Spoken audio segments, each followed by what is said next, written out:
Cuando piensas en China, seguramente se te vienen a la mente imágenes de ciudades gigantes llenas de luces, trenes bala cruzando el país a 350 km por hora y tecnología de punta en todas partes. Pero, ¿y si te dijera que existe otra China completamente distinta a la que ves en Internet? En el interior, lejos de los grandes centros urbanos, la vida es muy diferente. Allí hay aldeas donde la gente nunca ha visto a un extranjero, lugares donde todavía existen matrimonios arreglados, baños comunitarios e incluso regiones donde el control del gobierno es tan fuerte que parece sacado de una película distópica. Hay zonas donde las personas ni siquiera hablan el chino que conocemos. Hoy te voy a mostrar el lado oculto del interior de China. Un lado olvidado, distinto, un lado que casi nadie muestra.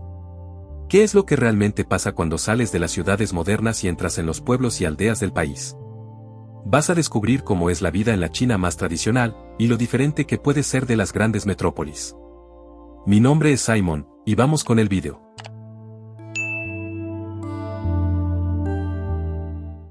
Ellos nunca han visto a una persona negra, y eso los sorprende. Imagínate que caminas tranquilamente por una calle del interior de China y de repente una señora te agarra del brazo, te mira como si hubieras bajado de otro planeta y empezara a llamar a los vecinos para que también te vean. Parece una escena de película, ¿verdad? Pero puede pasar. Mucha gente confunde esto con prejuicio, pero no es así. Si eres negro, o simplemente extranjero, en algunos lugares de China esto sucede con más frecuencia de lo que imaginas. Los niños se quedan paralizados, los adultos piden fotos como si fueras una celebridad mundial. Y no es por maldad, es por sorpresa. Esto pasa porque muchas de estas personas nunca han visto a alguien con rasgos tan diferentes a los suyos, especialmente en el interior, donde el contacto con extranjeros casi no existe. Durante décadas, sobre todo en épocas más cerradas como la Revolución Cultural, el pueblo chino estuvo prácticamente aislado del mundo exterior. La información era limitada, el turismo casi inexistente y la idea de diversidad racial simplemente no llegaba a esas aldeas. Hasta los años 2000, la mayoría de los programas de televisión, libros y materiales escolares mostraban solamente a chinos de la etnia Han, que es la más grande del país. Así que, para mucha gente del interior, lo normal era ver solo lo que se parecía a ellos mismos. Por eso, cuando se encuentran con alguien negro, o incluso rubio de ojos azules, no se trata de racismo en el sentido de odio, sino más bien de curiosidad mezclada con desconocimiento.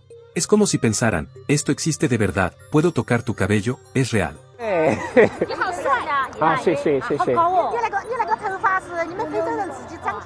Hay varios vídeos de extranjeros mostrando esto en la práctica. Un canal que me gusta mucho se llama Black in China, de un creador negro. En algunos de sus viajes a zonas menos turísticas, le pasa exactamente esto. También hay relatos de personas que fueron seguidas por adolescentes durante varias calles solo para sacarse una selfie, o incluso invitadas a cenar en la casa de alguien, simplemente porque los locales querían verlos de cerca. Claro que puede ser incómodo a veces, pero también es una forma de entender lo desigual que sigue siendo el acceso a la información, y a la convivencia con la diversidad en distintas partes del mundo. Y el choque cultural no termina ahí. Lo que también sorprende es que en muchas regiones los habitantes ni siquiera hablan mandarín. Te preparas para tu viaje a China, aprendes algunas frases en mandarín y piensas que te vas a comunicar bien en todo el país. Chinos que no hablan chino.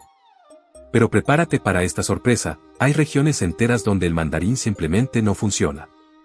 China es un país enorme, con más de 1.400 millones de personas repartidas en una diversidad impresionante de regiones, culturas e idiomas. Sí, en plural. Porque aunque el mandarín es la lengua oficial, no es la lengua materna de todos. En lugares como Guangdong, el cantonés sigue siendo la lengua más hablada. En Fujian, se usa el Minnan. En el Tíbet, el tibetano. En Xinjiang, el uigur. Y eso sin contar los cientos de dialectos locales que cambian de un pueblo a otro.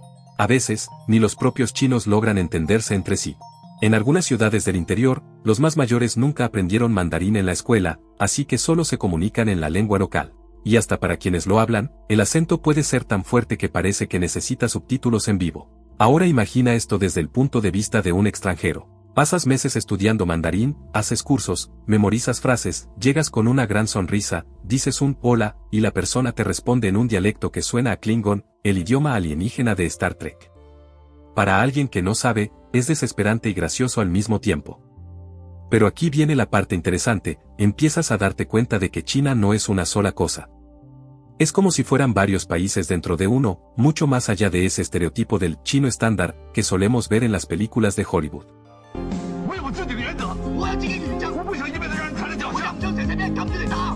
Mientras que en ciudades como Shanghái o Pekín las parejas se conocen por el Tinder chino, se citan en cafeterías modernas y hablan de viajes o carrera profesional, en otras partes de China todavía hay gente que se casa sin conocer bien a su pareja.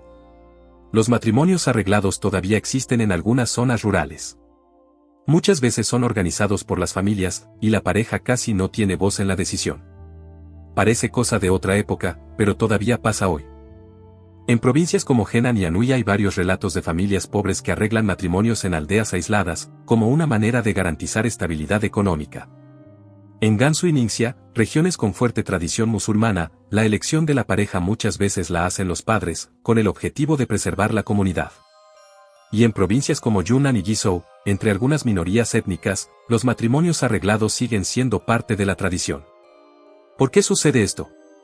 Por una combinación de factores: desigualdad económica, tradición cultural, baja escolaridad en áreas rurales, presión social para casarse temprano e incluso la falta de mujeres en ciertas regiones, debido al desequilibrio poblacional causado por la política del hijo único. Ya hablamos de esto en otros vídeos, y este es otro ejemplo de cómo China vive realidades paralelas. Hay lugares con matrimonios modernos, relaciones abiertas y más derechos para las mujeres, aunque al gobierno no le agrade demasiado la independencia femenina. Pero también hay aldeas donde una chica de 18 años se casa con un agricultor, porque sus padres lo acordaron y la presionaron para aceptar. Otra cosa que refleja estas realidades paralelas es la diferencia brutal entre las grandes ciudades y los pueblos más alejados. En Shanghái, Shenzhen o Pekín, China parece el futuro: trenes bala cruzando el país a 350 km por hora, pagos con reconocimiento facial, entregas hechas por robots, internet 5G en cada esquina, y rascacielos inteligentes que parecen sacados de una película de ciencia ficción. Eso da la impresión de que todo el país es así, pero no es verdad. Si viajas al interior profundo, parece que retrocedes unos 30 años en el tiempo. Y no lo digo en un sentido negativo. Hay lugares extremadamente bellos, como algunos pueblos de Yunnan, con paisajes de montaña impresionantes. Y hay otros mucho más básicos, como en Guizhou, donde todavía se ven baños comunitarios, casas de barro o ladrillos sin buen sistema de calefacción, calles de tierra sin iluminación, niños yendo a la escuela en bicicleta, o caminando durante horas, y familias sin acceso a internet en casa. Guizhou, por ejemplo, es una provincia montañosa y rural, una de las menos desarrolladas del país. Muchas aldeas allí viven como hace décadas y tienen fuerte presencia de minorías como los Miao y los Don. En cambio, Yunnan es más diversa, con decenas de grupos étnicos distintos y aldeas entre montañas donde todavía se usan trajes tradicionales. Es un poco más turístico, muy bonito, pero en algunas zonas la infraestructura sigue siendo limitada. Incluso en provincias históricas como Henan y Anhui, consideradas la cuna de la civilización china, todavía se encuentran pueblos muy sencillos, con historias de matrimonios arreglados y niños criados por los abuelos. Y en lugares como Gansu y Ningxia, zonas pobres con aldeas musulmanas habitadas principalmente por el pueblo Hui, aún existen casas de barro y saneamiento muy precario. Es como salir de Dubái y caer de golpe en un episodio de 1995. Todo esto dentro del mismo país. Esto sucede porque el desarrollo de China fue extremadamente acelerado, pero no fue uniforme. Las grandes ciudades crecieron con foco en la tecnología y el comercio internacional, mientras que muchas áreas rurales quedaron atrás, a menudo sin inversión básica en infraestructura. El gobierno ha hecho varios esfuerzos para mejorar estas condiciones a lo largo de los años. No se puede decir que China no trabaje en ello, pero es difícil transformar la vida en estas regiones por cuestiones de localización, infraestructura y las múltiples barreras que existen allí. Y lo más curioso es que, para quienes viven en esas zonas, todo eso es normal. La vida en el campo es más tranquila, menos acelerada y más comunitaria, pero también es más dura. Muchas familias viven con lo mínimo. El acceso a la salud, a la educación de calidad o a la movilidad urbana sigue siendo un privilegio de las grandes ciudades. La visión del extranjero en el interior. Algo muy común en relatos de viajeros es que en el interior de China mucha gente cree que si vienes de afuera, entonces eres rico. Aunque viajes con una mochila vieja y cuentes monedas para comer un paquete de fideos instantáneos, la idea es que Occidente siempre es rico. Como muchos crecieron escuchando que los extranjeros vienen de países desarrollados y llenos de dinero, automáticamente te colocan en esa categoría. Eso puede generar situaciones graciosas, pero también otras un poco abusivas. En los mercados, el precio puede duplicarse solo porque no eres local.